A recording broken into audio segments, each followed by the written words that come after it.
The Phoenix sun beat down on the cracked asphalt, baking the air so thick it actually burned the back of my throat. I stood completely frozen at the edge of parking space 42, empty, no shattered glass. No neon tow warning painted on the yellow concrete curb. My $45,000 vehicle was just gone. I had made the final payment exactly 1 month ago. 6 years of skipped lunches, overtime shifts, and relentless budgeting, all culminating in this one piece of total independence. Now it was just a dead patch of scorching blacktop. My hands shook as I gripped my phone and dialed my mother. The line clicked open. Before I could choke out the rising panic, her voice cut through the receiver, bored and entirely annoyed. "Stop being so dramatic. Caitlin is meeting her new boyfriend's family tonight. She needed a luxury vehicle so they would not look down on her. You can take the city bus for a few days." The call clicked dead. A flat dial tone hummed against my ear. The sheer suffocating audacity slammed into my chest, knocking the breath right out of my lungs. I lowered the phone. The glass screen faded to black, reflecting my stunned expression. 30 years old. A high school teacher who spends 40 hours a week staring down defiant teenagers, breaking up cafeteria brawls, and managing classrooms full of absolute chaos with unquestioned authority. Yet, standing in that blistering asphalt oven, I was immediately reduced back to the family doormat. Ellen, the human automatic teller machine. Ellen, the endless well of forgiveness. This theft was not some sudden impulsive mistake. It was the climax of a toxic disease that had infected my family for decades.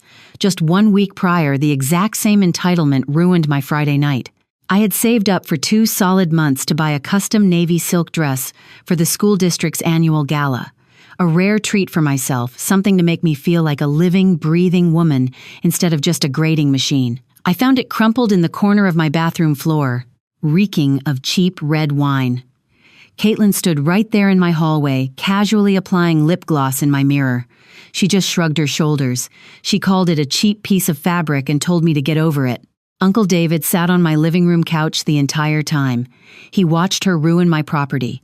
He watched my hands shake with suppressed anger. He just flipped the page of his sports magazine and muttered his favorite empty mantra, "You are older, Ellen. Just let it go.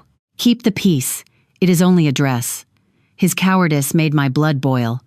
The peace he constantly preached was nothing but my forced silence. People like David are not peacemakers. They are the silent enablers who hand the matches to the arsonist, then tell you to stop complaining about the smoke. They broke my boundaries back then, expecting me to quietly sweep up the glass. Today, standing in this empty parking lot, the broom was staying in the closet. My phone buzzed against my sweaty palm. A social media notification lit up the lock screen. Caitlin's name. I swiped open the application. A new video story started playing. There she was, flashing her perfectly whitened teeth from the driver's seat of my vehicle.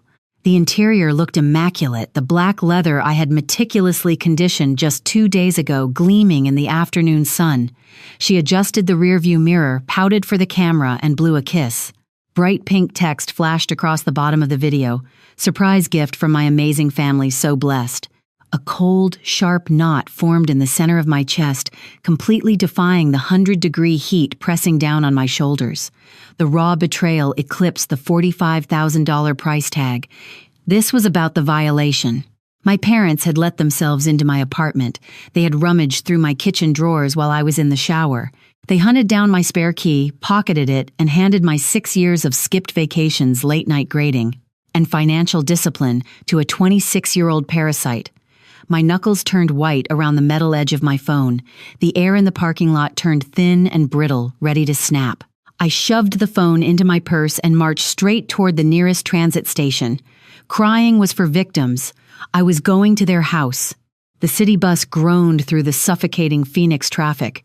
45 agonizing minutes of sitting on cracked vinyl seats, the ambient heat baking the dust into my skin. Every jolt of the suspension rattled my teeth. The entire ride, my jaw clamped shut so tight the muscles in my neck throbbed. I was not just sweating from the weather. I was burning with the absolute certainty that my own flesh and blood viewed my life as entirely expendable. I shoved my spare key into my parents' front door and forced it open. A blast of pristine, frigid air conditioning hit my face, a stark contrast to the hellish heat outside. My mother Charlotte sat comfortably on the plush leather sofa, casually swirling a glass of iced tea. My father Maxwell lounged in his recliner, flipping through the Sunday sports section. It was a picture-perfect, tranquil suburban afternoon, completely built on my stolen property and shattered trust. "Where is the vehicle?" My voice sliced right through the quiet hum of the ceiling fan. Charlotte rolled her eyes. She set her glass down with a sharp, dismissive clink. "Are you seriously throwing a tantrum over this? Look at yourself. You are 30 years old, Ellen. You are single. You sit at home grading papers every weekend. What do you even need a luxury vehicle for? Caitlin has a future to build. She needs to impress this new family. You being selfish is going to ruin her chances." The sheer delusion hung in the air. They honestly believed every word. They viewed my independence as an insult and my hard-earned bank account as their communal charity fund. "You broke into my home. You stole my property." "We took what the family needed," Maxwell snapped, slamming his newspaper down onto the coffee table. That was when a crisp white envelope caught my attention. It sat right next to his coffee mug, partially covered by the sports page. I recognized the official seal of the State Motor Vehicle Department. A vehicle title transfer form peeked out from the flap. The breath hitched in my throat. They were not just borrowing my vehicle for a date, they were actively plotting to forge my signature and give it away permanently. I lunged across the woven rug. My fingers brushed the edge of the thick paper. A heavy hand slammed down onto my wrist. Before I could rip my arm away, Charlotte's open palm cracked across my cheek. The slap echoed like a gunshot off the vaulted ceiling, leaving a high-pitched ringing in my left ear. Immediately, she shoved my shoulders with her full body weight. My boots slipped against the polished hardwood floor. I crashed backward, my momentum throwing me dangerously off balance. The sharp corner of the heavy oak coffee table dug deep into my right ribs. A sickening, blinding flare of pain shot through my side, instantly stealing my breath. I collapsed onto the rug, gasping for air, clutching my side. Maxwell stood up, towering over my crumpled body. He pointed a thick, accusatory finger right at my face. "Go ahead. Call the police, Ellen. Let us see who they believe. A bitter, hysterical spinster, or the loving parents who kept a roof over her head. We paid for everything you have. You have absolutely nothing without us." The stinging heat radiated across my cheek. The throbbing ache in my ribs thudded in perfect time with my racing heart. For my entire life, this was the exact moment the conditioning kicked in. This was the moment I would apologize just to stop the screaming. I would shrink myself into nothing just to keep their toxic peace. I swallowed the metallic taste of blood pooling inside my bitten cheek. I planted my palms flat on the hardwood and forced myself to stand. My bruised ribs screamed in protest, but my spine remained perfectly straight. I locked eyes with the woman who just struck me. The fiery, chaotic rage inside my chest completely evaporated, leaving behind a cold, absolute, terrifying void. I turned my back to them and walked out the front door, leaving it wide open to the blistering desert heat. The agonizing bus ride back to my apartment felt like a suffocating blur. Every shallow breath sent a sharp stabbing ache through my bruised ribs. The red welt on my cheek burned like a fresh branding iron. For 30 years, my parents relied on my predictability. They banked on my desperate need for their approval. They assumed I would crawl into my bed, bury my face in a pillow, and silently mourn the loss of my savings while they celebrated Caitlin's new romance. They were wrong. My eyes remained completely dry. The frightened, people-pleasing daughter died on their living room rug. A cold, calculating strategist took her place. I unlocked my front door and dropped my purse onto the kitchen counter. I sank onto the wooden bar stool, pressing a hand against my throbbing side. Dealing with hostile, manipulative people is literally in my job description. Whenever an entitled mother storms into my classroom demanding a grade change for her failing son, I never argue. I let them talk. I let their arrogance dig their own grave. Narcissists cannot resist the urge to gloat. They possess a pathological need to let you know they hold the power. I pulled my phone from my pocket and opened my text message thread with Charlotte. If I dialed 911 right now, Maxwell would play the victim. He would spin a convincing story about a family misunderstanding, a shared vehicle, a hysterical daughter overreacting. Police officers hate domestic disputes. They frequently brush them off as civil matters. I needed an ironclad confession. I needed my mother to put her own criminality into writing.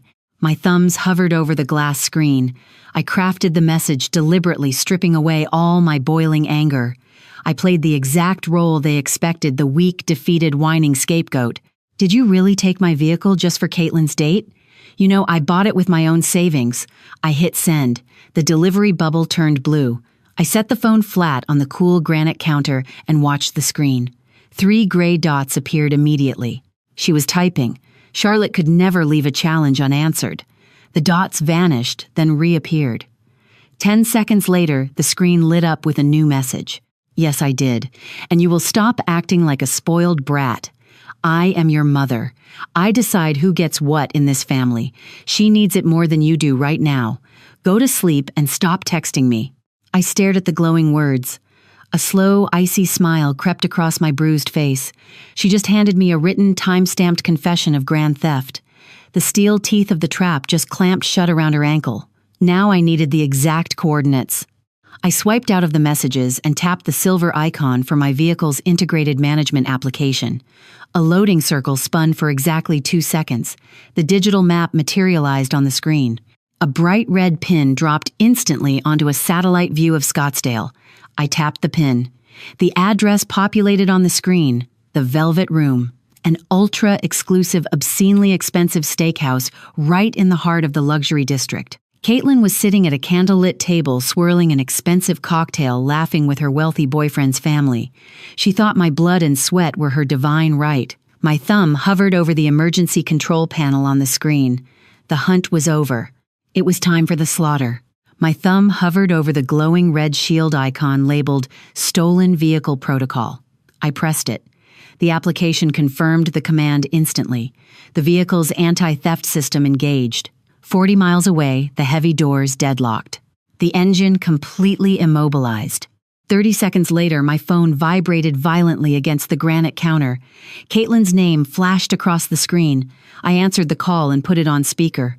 The deafening, rhythmic shriek of the car alarm blasted through the audio, practically shaking my kitchen.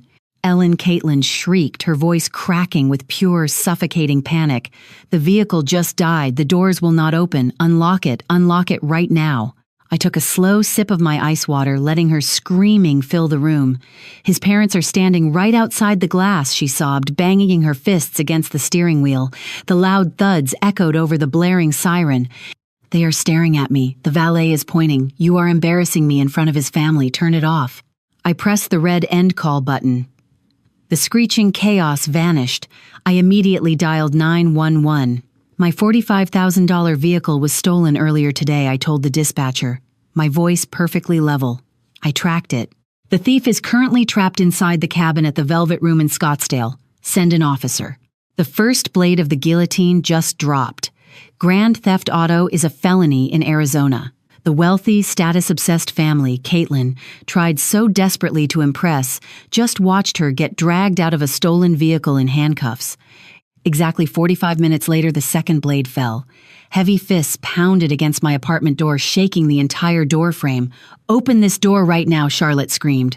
Her voice was guttural, completely stripped of its usual suburban polish. I did not move toward the entryway.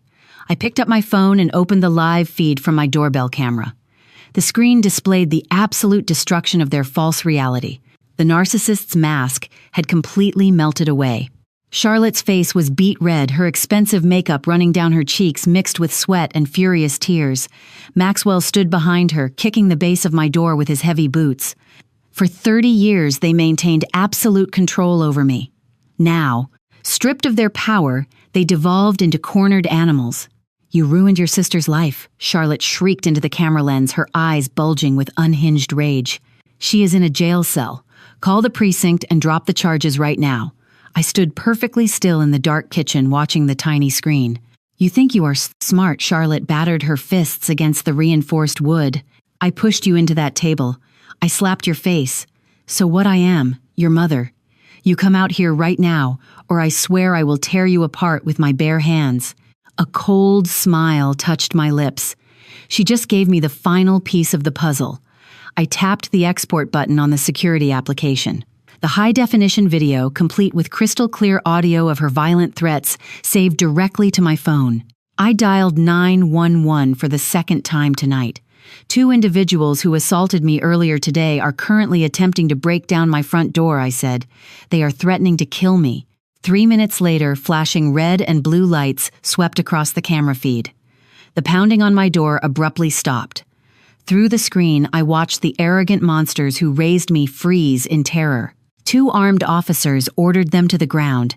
Maxwell stammered, trying to play the respectable patriarch, but an officer immediately shoved him face first against the hood of the patrol car. The metallic click of handcuffs echoed through my phone speaker. Assault. Terroristic threats. The predator's trap worked flawlessly. My living room was finally silent. The heavy oak doors of the municipal courthouse swung shut behind me, sealing in the smell of stale coffee and industrial floor wax. 3 days had passed since the arrests. Charlotte, Maxwell, and Caitlin sat clustered at the defense table. The pristine country club veneer was entirely gone, replaced by oversized, bright orange county jumpsuits. Heavy steel chains bound their wrists to their waists. The public defender flipped through a thin manila folder, requesting a bail reduction. The judge denied it instantly. The Wilsons had leveraged every cent they owned to maintain their fake wealthy lifestyle. They possessed 0 liquid assets. Without my bank account to drain, they were completely financially ruined. Charlotte slowly turned her head. Her bloodshot eyes found me sitting in the second row of the gallery. The vicious, screaming monster from my front porch was dead. The arrogant matriarch was gone. Only a hollow, terrified shell remained. Her cracked lips parted. She mouthed 2 silent words across the quiet room. Save me. My expression remained perfectly blank. I stood up. The wooden bench creaked loudly, drawing the attention of the entire courtroom. I smoothed the wrinkles from my tailored skirt, turned my back on the defense table, and walked out the double doors. I abandoned them to their cold steel cage. The air conditioning inside my rental vehicle hummed quietly against the blistering Phoenix heat. Halfway to my apartment, the dashboard screen flashed. Uncle David's name glowed on the caller identification display. I tapped the accept button. Ellen, this has gone entirely too far, he barked, his voice dripping with righteous indignation. They are looking at state prison. You are acting completely heartless. Drop the charges right now. Blood is blood and family is family. I gripped the leather steering wheel. When Charlotte slapped my face and shoved me into that coffee table, you stared at a sports magazine. You turned your head. I was trying to keep the peace, he yelled. You are ripping this entire family apart over a piece of metal. You are not a peacemaker, David, I replied, my voice dropping to a low, lethal whisper. You are a coward. You tolerate abuse because you are terrified of becoming their next target. You demand my blood just to keep your own hands clean. Do not ever contact me again. I severed the connection. I opened the settings on my phone and permanently blocked his number. The ringing ceased. The toxic demands vanished. The silence inside the vehicle wrapped around me like a heavy protective shield. For the first time in 30 years, the air in my lungs belonged entirely to me. The gavel fell with a heavy wooden thud, finalizing the total destruction of the Wilson family facade. The judge did not care about my mother's expensive country club memberships or my father's impressive golf handicap. He looked right through their suburban privilege and saw them for exactly what they were. Caitlin was sentenced to 3 years in a state correctional facility for grand theft auto with eligibility for parole after 18 months. Charlotte and Maxwell each received 4 years in state prison for felony assault and terroristic threats. The court also ordered a joint restitution of $45,000 to cover the damages to my vehicle and my legal fees. Their pristine, carefully curated reputation disintegrated overnight. The wealthy women at my mother's church planning committee abruptly stopped calling. The neighbors watched through their blinds as the bank officially foreclosed on their meticulously manicured 4-bedroom house. Their luxury leased vehicles were towed away in the middle of the night.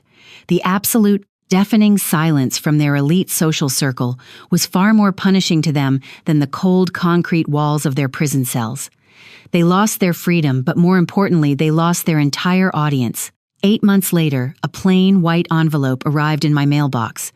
The return address bore the official stamp of the county correctional facility. Charlotte's handwriting, usually sweeping and elegant, looked cramped, jagged, and desperate. I carried the envelope inside, broke the seal, and unfolded the lined yellow paper. She did not apologize for striking my face. She did not express a single ounce of remorse for stealing my vehicle or trying to ruin my career. Instead, she wrote that she had generously decided to forgive me for putting her in a cage. She reminded me that she had given me life, claiming that a daughter's ultimate biological duty was to protect her mother no matter the cost. She ended the letter by demanding I deposit $200 into her commissary account by Friday. A year ago, that piece of paper would have triggered a suffocating spiral of anxiety. I would have spent days drafting a dozen furious replies, begging her to finally see my pain, trying to logically explain my boundaries to a woman committed to misunderstanding me. Today, standing in my sunlit kitchen, I did not feel a spike of anger. I did not feel a wave of sadness. I felt absolutely nothing. I dropped the unread second page and the envelope directly into the kitchen trash bin. I turned my back to it and went right back to brewing my morning coffee. The opposite of love is not hate. The opposite of love is total indifference. Indifference is the ultimate impenetrable shield against a narcissist.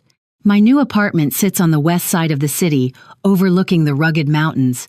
The space is bathed in warm, golden light, instead of the suffocating, tense atmosphere of my past. The air inside these walls feels incredibly light. I am no longer waiting for the next fabricated crisis. I am no longer bracing my body for the next insult disguised as a joke. My dining table is no longer a battlefield where I have to earn my right to exist. Last Friday, I hosted a small dinner party with 3 fellow teachers who have become my true family. The people who ask about my day and actually wait to hear the answer. While carrying a heavy ceramic serving dish to the table, my grip slipped. The dish shattered across the hardwood floor, sending marinara sauce splattering against the white baseboards. I instantly froze. My shoulders rushed up to my ears. My heart hammered against my bruised ribs. Completely expecting the screaming to start. I expected to be called clumsy, selfish, and stupid. But nobody screamed. Nobody sighed in loud, exaggerated disappointment. My friend simply handed me a clean kitchen towel, grabbed the broom from the pantry, and laughed about a much worse mess she had made in her own kitchen the week prior. That quiet, boring, completely normal grace was a massive revelation. It taught me what genuine, unconditional connection actually looks like. Real love does not demand your blood and sanity as a security deposit. Real family is built on mutual respect, not parasitic extraction. If you are watching this and you recognize the familiar heavy ache in my story, I need you to listen to me very carefully. The hardest truth about surviving a toxic family structure is accepting that the parents you desperately deserved never existed. You are grieving a fantasy. In a narcissistic family dynamic, the highly competent, responsible child is never celebrated. You are penalized for your independence. You become the designated shock absorber for everyone else's dysfunction. They call you the strong one, so they never have to feel guilty about loading boulders onto your back. Rule number 1, your silent sacrifice is their favorite weapon. Enduring abuse does not earn you a badge of honor. It does not magically generate gratitude in the hearts of entitled people. It simply trains them to extract more from your veins. When you swallow your righteous anger to keep the peace, you are only keeping their peace. You are waging a violent, destructive war against your own nervous system. You must stop waiting for a miraculous breakthrough that is never coming. Rule number 2.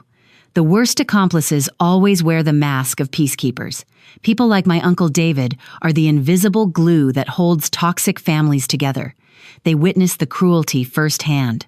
They see the bruises on your skin and the tears in your eyes. But because they value their own comfort over your basic safety, they demand that you remain quiet. They will accuse you of holding a grudge simply because you refuse to let the abuser stab you a second time. Cut the peacekeepers out of your life with the exact same ruthless precision you apply to the primary abusers. They are not protecting the family unit, they are protecting the disease. Rule number 3. Blood is a biological accident. Accountability is a choice. Society will constantly try to guilt you with the concept of unconditional family loyalty. But loyalty without firm boundaries is just self-destruction disguised as virtue. Sharing a genetic sequence does not grant anyone immunity from the law. Sharing a last name does not give someone permission to lay their hands on you, steal your financial future, and demand a thank you note in return. You are completely allowed to walk away. You are allowed to call the police on your own mother. You are allowed to fiercely protect the person behind the boundaries, even if it means leaving the people who raised you completely behind in the ashes. Have you ever watched your own monumental sacrifices be handed to someone else on a silver platter just because they were the chosen favorite? How did you finally find the courage to break the chain and reclaim your life? Tell me your story down in the comments. Subscribe to this channel because on the long, difficult road to taking your life back from the people who tried to break you, you are never walking alone. I am Ellen, and for the first time in 30 years, I am entirely free.